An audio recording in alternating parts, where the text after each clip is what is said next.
Donc on va commencer. Je me présente. Donc moi c'est Robinson Meignier. Je travaille chez Roder au poste d'avant-vente et aujourd'hui je vais animer ce webinaire qui va traiter de comment garantir la conformité au référentiel pour assurer la sécurité des systèmes IT. Alors ce webinaire va utiliser Livestorm qui va permettre donc pour vous de communiquer avec moi à travers des messages dans le chat ou des questions, hein, n'hésitez pas. Ou de moi vers vous, je vais un peu vous challenger en vous proposant des sondages. Donc quand je vous dirai, vous pourrez répondre à ce sondage et essayer de trouver les bonnes réponses. Alors dans ce webinaire, je vais commencer par traiter des enjeux aujourd'hui en fait de la cybersécurité pour donner un petit peu de contexte, pour ensuite parler donc de durcissement et de conformité au référentiel. Et à la suite de ça, je vais vous faire une petite démo donc, de notre nouvelle solution chez Roder qui s'appelle Policy and Benchmark Compliance, pour enfin réserver un petit temps de questions et réponses à la fin de ce webinaire. Donc aujourd'hui, quels sont les enjeux pour la cybersécurité? Donc je pense que tout le monde connaît les enjeux globaux. L'idée de cette partie, ça va être un peu d'étudier les vecteurs d'attaque pour savoir comment y remédier le plus efficacement possible.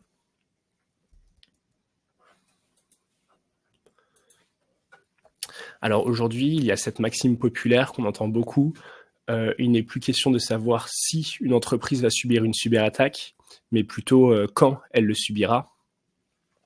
Donc pour l'année 2023, on a eu une augmentation de 112% donc, des attaques au ransomware, en sachant que les chiffres étaient au moins équivalents les années précédentes. Donc chaque année, en fait, il y a de plus en plus de cyberattaques. On a notamment plus de 28 000 CVE, dont 192 qui sont des failles 0D. Donc ça témoigne en fait de l'augmentation de la surface d'attaque. Et une fuite de données représente environ 4,4 millions de dollars. Donc c'est un coût assez important, surtout pour les entreprises. Avec le nombre de cyberattaques, on dit aujourd'hui que les attaques touchent tous les types de structures. Donc quelles sont les causes puis les conséquences en fait des cyberattaques? Donc aujourd'hui, les attaques sont multivectorielles et les principaux vecteurs d'attaque vont être notamment à 35% la mise en place d'applications non approuvées, donc en fait qui contiennent des failles. On a également 34% des vecteurs d'attaque qui représentent en fait des vulnérabilités résiduelles, donc qui n'ont pas été patchées. Et enfin, on a 33% d'erreurs humaines, donc qui correspondent à soit de la négligence, soit de l'erreur de manipulation ou de configuration. Donc la négligence, l'erreur est humaine.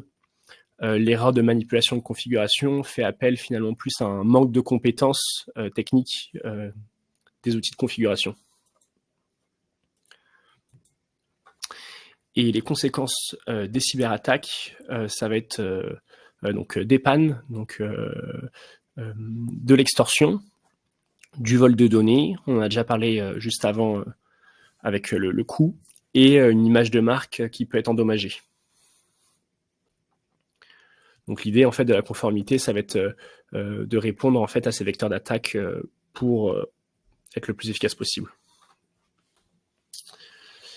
Donc durcissement et conformité au référentiel. Donc pour être sûr qu'on parle de la même chose, là je vais vous challenger un petit peu sur la définition des termes. Donc notamment le durcissement pour commencer. Là il y a un sondage qui s'est affiché normalement sur votre fenêtre et je vous invite à trouver la bonne définition. Je vais vous laisser 30 secondes. Donc selon vous, qu'est-ce que le durcissement? Un procédé chimique consistant à solidifier les systèmes pour les renforcer à tout dégât physique, ou un processus destiné à sécuriser un système, ou encore un processus destiné à renforcer les performances d'un système.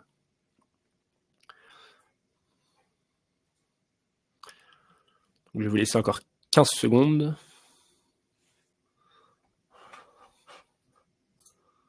Je vais répondre aussi. Ouais, bon, je vois que tout le monde a la bonne réponse, hein, c'était assez facile. Donc c'est bien un processus destiné à sécuriser un système. Le durcissement, il est régi par 3 principes, je ne sais pas si vous les connaissez.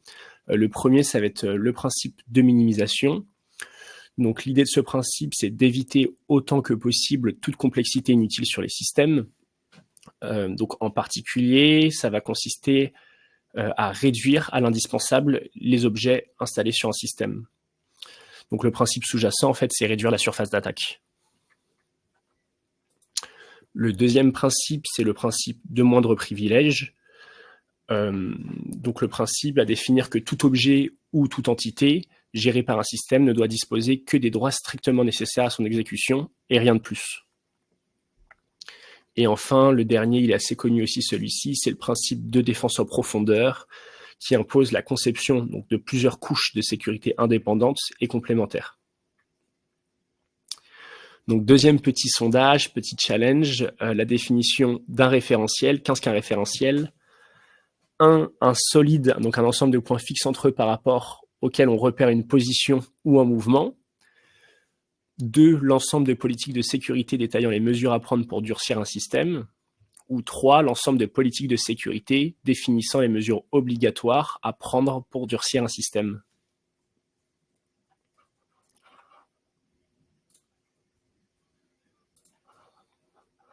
Bon, là encore une fois, hein, tout le monde a la bonne réponse. Il s'agit bien d'un ensemble de politiques de sécurité détaillant les mesures à prendre pour durcir un système. Donc un référentiel peut être interne, notamment avec une PSSI, ou externe, et je vais vous en parler plus largement dans les prochaines slides. Le mot anglais qu'on utilise beaucoup en fait dans les entreprises, c'est benchmark. Donc des fois, j'utiliserai peut-être benchmark, et donc là, ça correspond à un référentiel externe, souvent. Et enfin, on arrive sur la conformité. Qu'est-ce que la conformité ?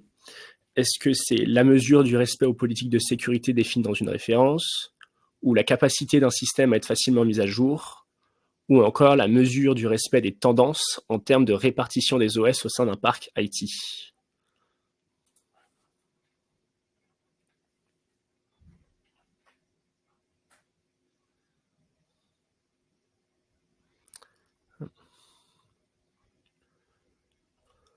Je vois plus. Voilà, donc là encore une fois, tout le monde a la bonne réponse. Donc il s'agit bien de la mesure du respect aux politiques de sécurité définies dans une référence. Donc la conformité, c'est ce qu'on recherche et c'est ce qui va nous permettre d'obtenir le MCO et le MCS, donc temps recherché. Donc le MCS, c'est pour le maintien en conditions de sécurité et le MCO, le maintien en conditions opérationnelles. Donc les deux sont liés, c'est pas totalement identique, mais souvent quand on a le MCS, on a le MCO, puisqu'en fait on évite la panne, pour commencer déjà.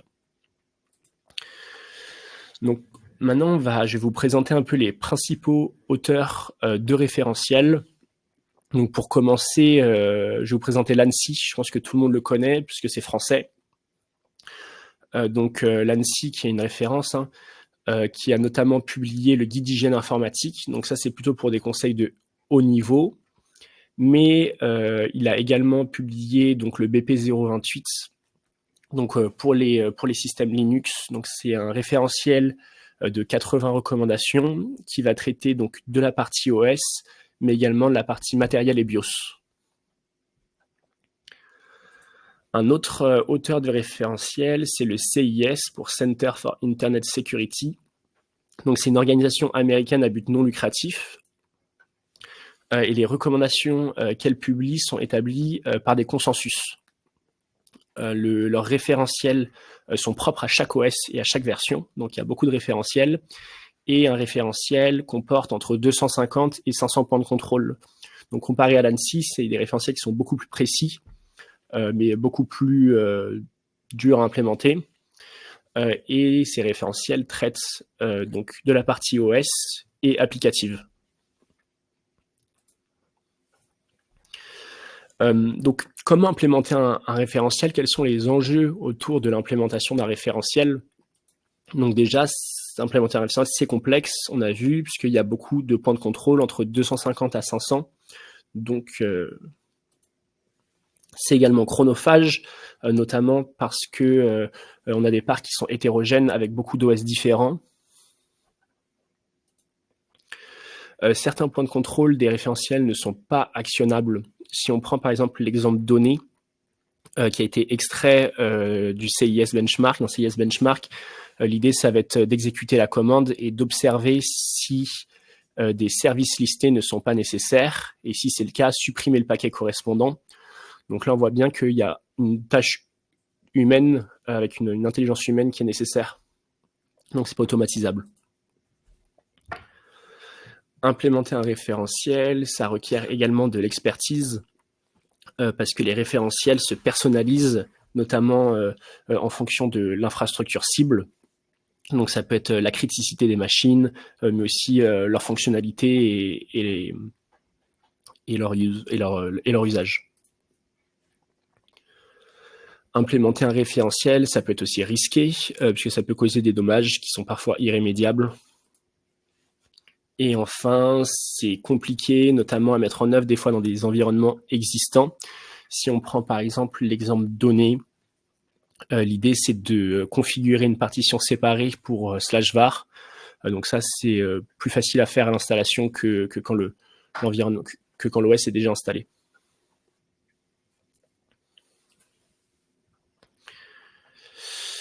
Donc on a vu que implémenter un référentiel soi-même, c'est compliqué. Il y a pas mal d'enjeux. Et c'est pour ça que les entreprises se sont penchées sur ce problème et proposent des solutions. Et Rudder, nous, on propose justement une solution. Donc, qui sommes-nous chez Rudder? Nous, on est un éditeur français de logiciels avec une partie open source. Et notre objectif, ça va être de permettre en fait, à nos clients d'implémenter et de maintenir dans le temps un modèle de sécurité. Et cela grâce à une plateforme d'automatisation de la sécurité opérationnelle. Notre plateforme de solution, elle se découpe en 3 axes principaux. Le premier, ça va être une solution qu'on appelle Security Configuration Management, donc qui va permettre le déploiement et l'audit de configuration avec un contrôle et une remédiation dans le temps toutes les 5 minutes, c'est avec agent. Et l'idée, ça va être de pouvoir observer en fait la dérive. Notre deuxième solution, qu'on nomme Vulnerability and Patch Management, va permettre la détection et le suivi de remédiation et l'orchestration de mise à jour. Donc vous voyez déjà en fait avec ces 2 modules, on peut intervenir sur tout le cycle de vie des machines, que ça soit en fait au niveau du durcissement pour obtenir de la conformité ou du patch et du suivi de vulnérabilité. Et notre dernière solution qui est sortie il y a quelques semaines, qui s'appelle Policy and Benchmark Compliance. Cette solution a pour objectif de répondre à un besoin croissant, donc de conformité au référentiel. Et notre objectif, c'est de proposer un catalogue de benchmarks prêts à l'emploi, configurable tout de même, et notamment de référentiels CIS.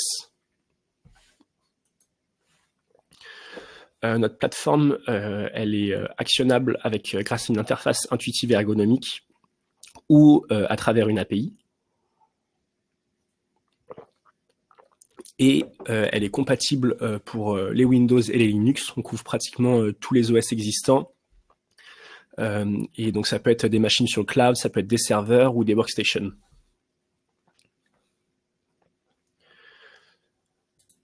Donc maintenant, je vais vous faire la petite démonstration de notre nouvelle solution.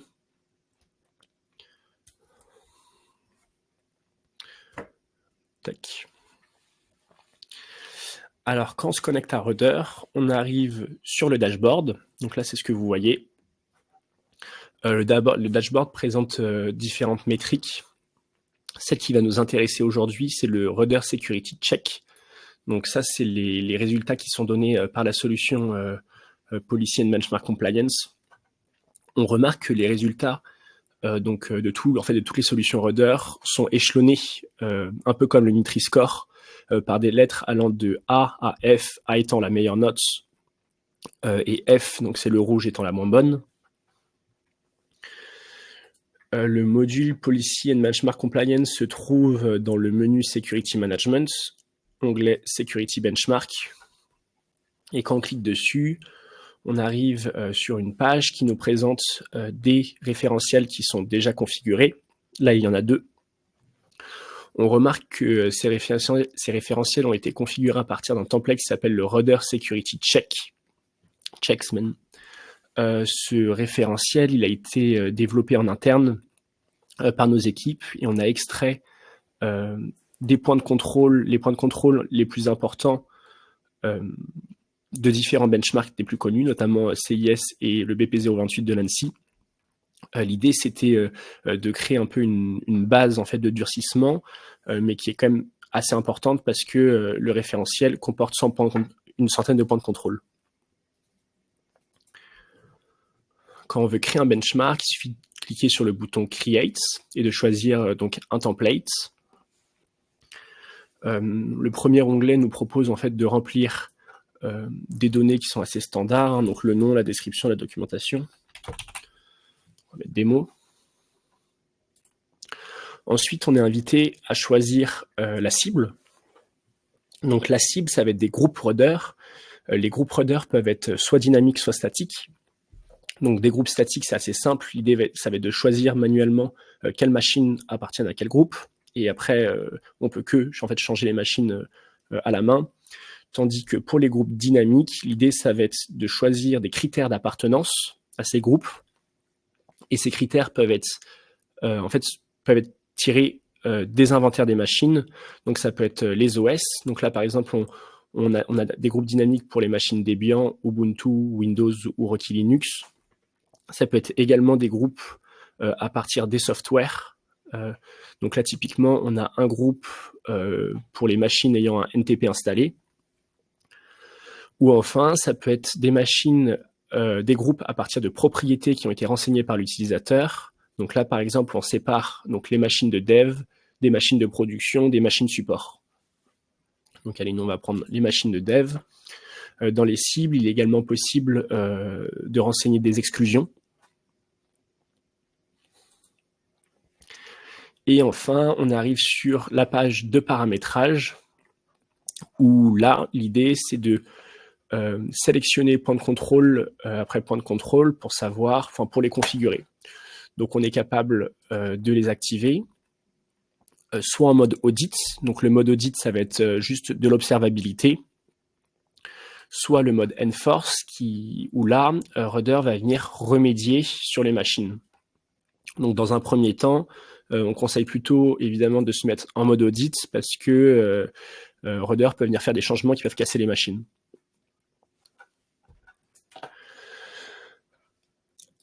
Certains paramètres ont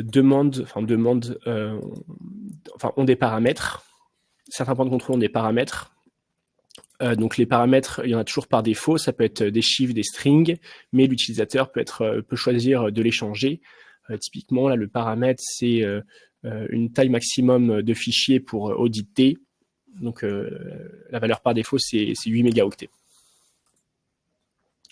Une fois qu'on a terminé la paramétrisation d'un benchmark, on va pouvoir observer les résultats.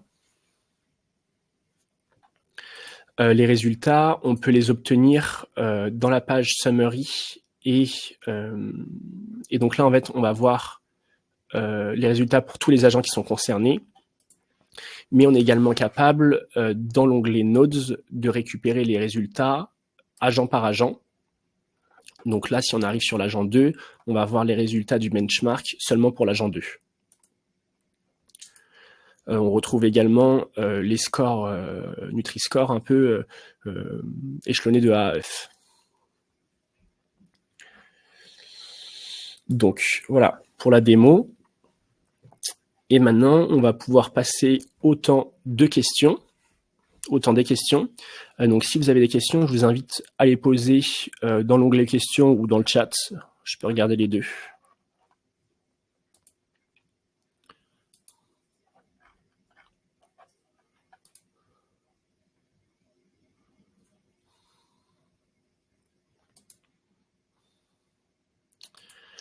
en parallèle de ça, maintenant que les questions arrivent, moi-même, je vais vous poser une question, c'est est-ce que vous êtes intéressé par une démo de Rudder avec moi ou un de mes collègues? On va pouvoir vous présenter la solution dans son intégralité.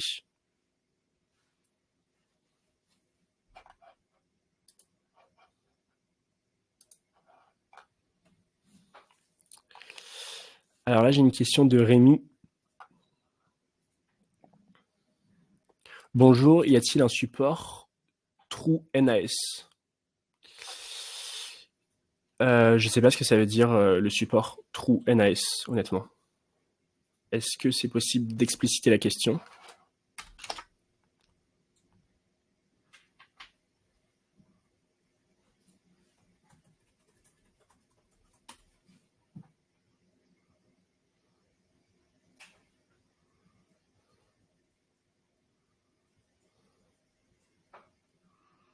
Ok, bon.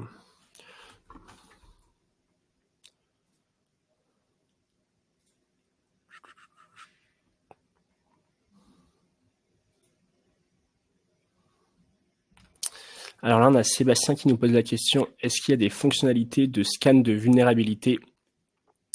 Alors, donc nous, on a une détection de vulnérabilité. Comment ça fonctionne? L'idée, c'est qu'on va récupérer l'inventaire des machines avec tous les paquets installés, avec leur version. On va pouvoir récupérer la base de données officielle des CVE et ainsi comparer les deux. Donc non, on n'a pas de scan de vulnérabilité en soi, parce que les vulnérabilités, on les récupère que grâce à l'inventaire.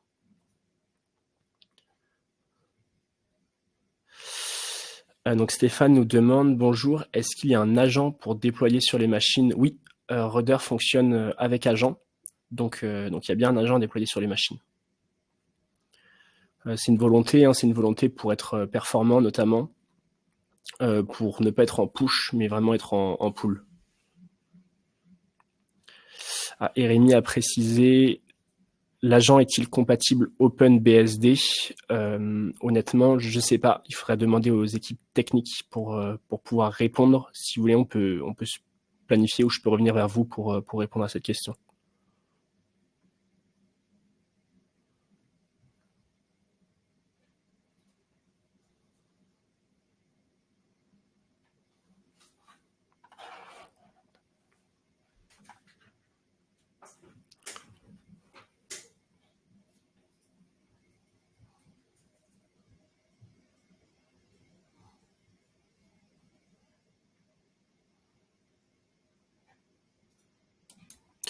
Ok. Eh bien, écoutez, je vois plus de questions arriver. Eh ben, je vous remercie pour votre attention et je vous souhaite de très bonnes fêtes de fin d'année. Et j'espère à bientôt.